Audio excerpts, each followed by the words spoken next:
ng genset para sa kanilang 17 o 17 wells nila kasi hindi kaya ng GECO na mag-supply ng kuryente. So, apektado din ang supply ng tubig dito sa Cebu.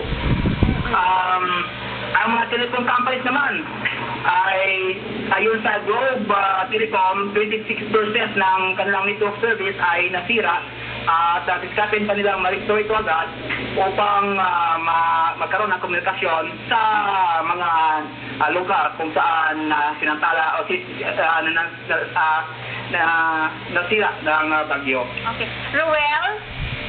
Opo, Ruel, alam natin na dyan sa bahagi ng Cebu, 2 beses naglandfall itong si Yolanda dyan sa Daang Bantayan at sa Bantayan Island. At hindi natin pa nakakalimutan na ang Cebu ay dinaanan din yan ng lindol. Sa mga pagkakataong ito, Ruel, kumusta naman yung mga kababayan nating Cebuano? Paano sila bumabangon dito sa magkasunod na trahedyang inabot ng Cebu? Patuloy naman po na naging matatag ang mga Cebuano. Sabi na ng mga taga Northern Cebu na mas grabe yung pinsalang naidulot ni Yolanda.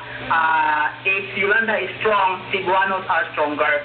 Yeah. So, babangon ang Cebu kahit pa sa sinusunod na naging mga nangyaring dilubyo sa lugar natin ng Cebu. Ayan. Kumusta naman yung mga operasyon ng mga ospital dyan sa bahagi ng Cebu, Ruel? Yung pong mga ospital ay busy po. Pasalamat lang sa Cebu kasi walang masyadong napinsala sa mga ospital.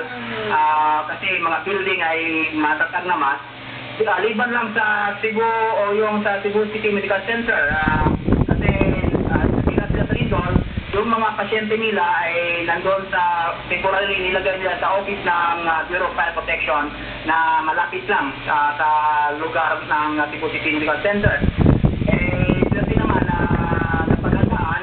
So, wala ring nasira sa building na pagsamantalang nilipatan ng mga pasyente. So, ang problema ngayon dito, yun lang kuryente at komunikasyon.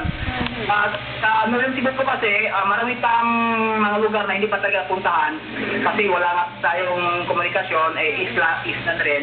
So, yung mga relief goods, nagsimula nang namigay ng relief goods sa Bantayan Island kung saan nag-second landfall yung si Yolanda.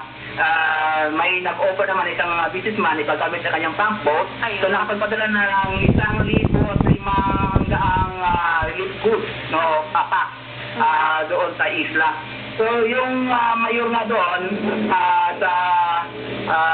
Bantayan ay sabi niya baka mas tumaas pa ang bilang ng namatay doon. Kasi ang nagpuntahan lang niya, yun lang Bantayan. Mayroon pa kasi 2 lugar na hindi niya napuntahan, yung Madridihos at yung Santa Fe. Yung Santa Fe po, napakalapit din po yun sa dagat kasi nandun yung mga magandang beach. So, sa taas na, sabi niya, expected na tataas pa ang damage na dulot ng Yolanda sa Cebu. Okay, maraming salamat, Ruel Augusto, at manatili tayong matatag sa harap ng mga ganitong pagsubok, ha, Ruel? Okay, maraming salamat. Mula sa Cebu, Ruel Augusto. Bago tayo muna update mula sa Masbate, gusto ko nang bigyan daan. Ang Yolanda ang pinakamalakas na bagyo na naglandfall kumpara noong 1958 to 1964 kasi may mga bagyo na sinlakas ng Yolanda pero mas malakas pa sa Yolanda. Pero pinakamalakas na kinukonsidera ang Yolanda kung landfall ang pag-uusapan. At pero sa kabila ng pagiging malakas ng Yolanda, mas malakas at mas maratag ang mga Pilipino sa kabuuan. Kumanta ng update mula sa Masbate, nato na ating news correspondent, Azur Natural. Azur, magandang hapon sir.